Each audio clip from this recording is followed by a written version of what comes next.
Hi, this is Tom Brady, the Associate Dean for the Public Services Division and the Director of the Homeland Security Training Institute at College of DuPage. Today, I want to talk to you briefly about some frauds and scams related to the coronavirus that are occurring right now in our society. I want to bring it to your attention because I feel a more educated consumer is a safer consumer. So I'm going to talk a little bit about some scams that we've seen and just to bring you up to speed and things you should watch out for. I always categorize scams in really two ways that make it so that people can fall victim to a fraud or scam. The first one is by greed. If people are interested in getting rich quick, or hey, that sounds really great, my ship has come in, I'm going to take advantage of this, there's an opportunity for them to become a victim of the of fraud or scam. The second one is if emotion is tied to it. So if there's something related to someone's a loved one, a family member, or it's something that is happening right now in our society where people are fearful. They don't know what's going on. They don't know what's going to happen with all this coronavirus going on. It's a difficult time for all of us. So people are fearful, and they're scared. So sometimes that is what a scammer is looking for because they know that that person may be more susceptible to become a victim.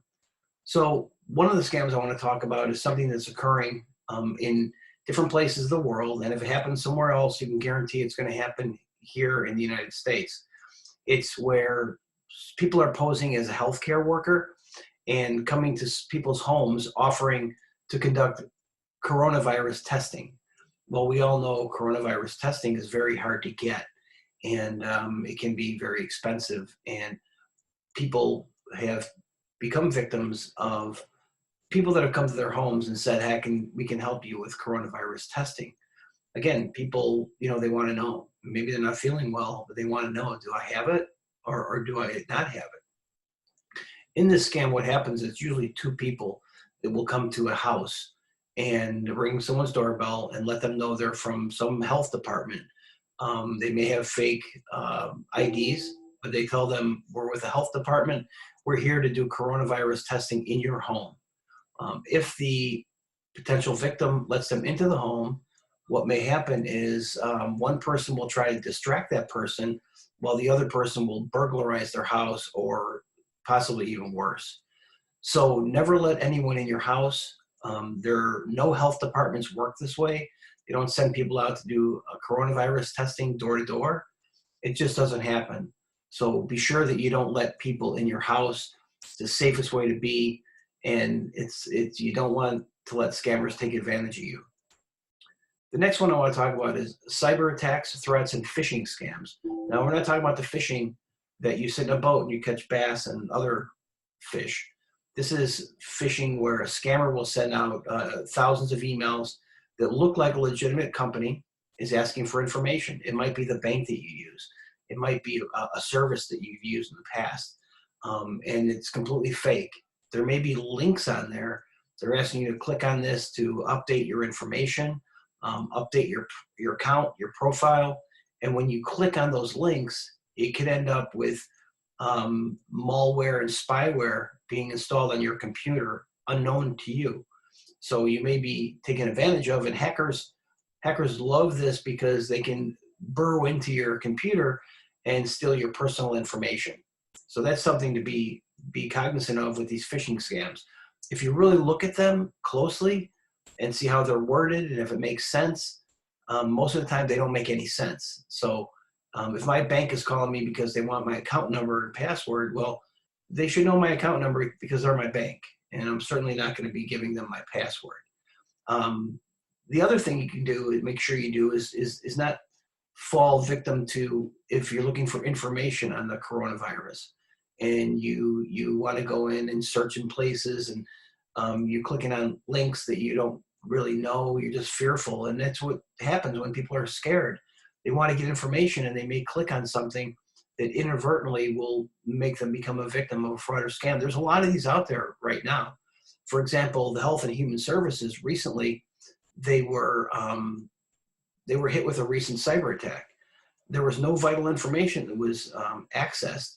But it just goes to show that anybody at any time can be targeted to become a victim of a cyber attack.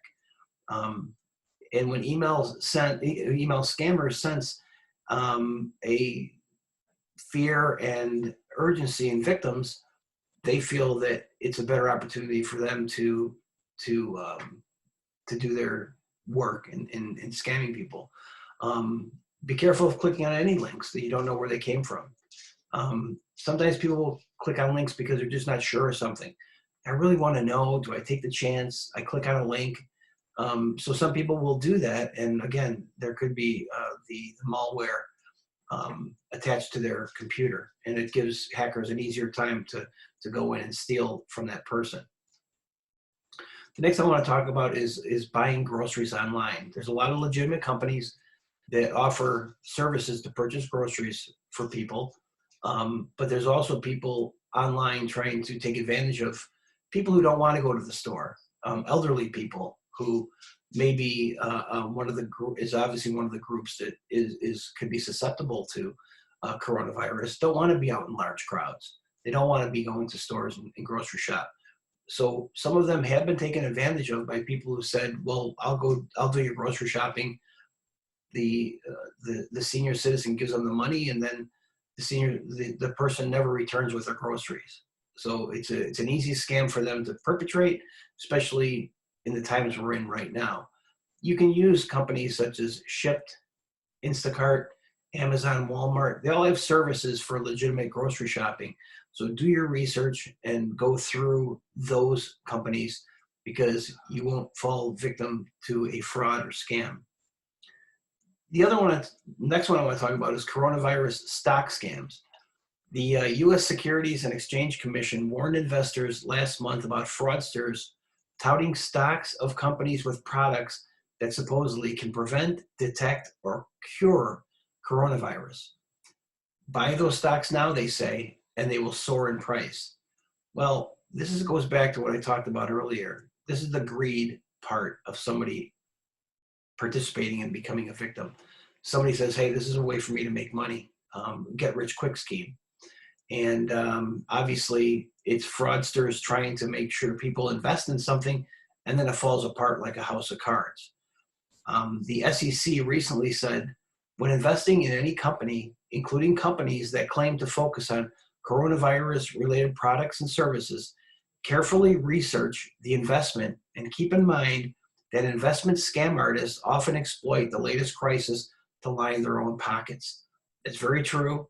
It's been throughout modern time that people try to take advantage of something when there's a natural disaster or a man-made disaster. Which brings me to the last scam that I want to talk about, which is coronavirus charity scams.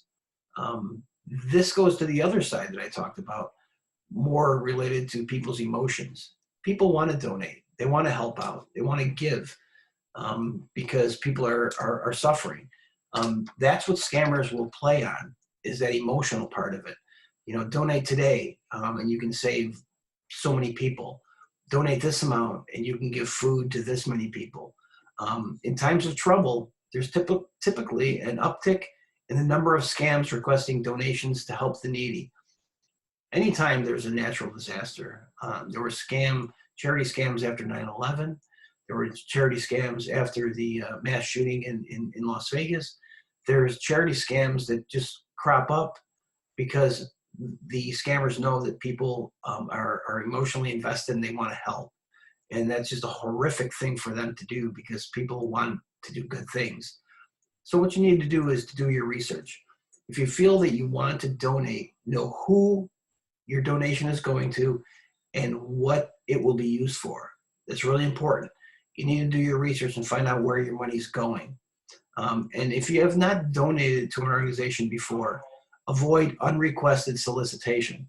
So you'll get these, if you look at your spam folder in your computer, you'll see these all the time.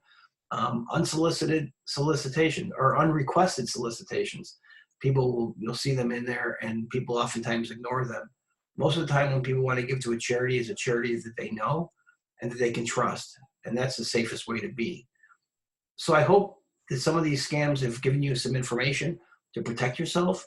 As I said before, an educated consumer is a well-protected citizen, and that's what we want all of our people in this country to be. Thank you for listening, and we'll come up with some more information here probably in the next few weeks. For more information on the Homeland Security Training Institute, visit us at www.cod.edu/HSTI. Thank you, and stay safe, and take care of yourselves.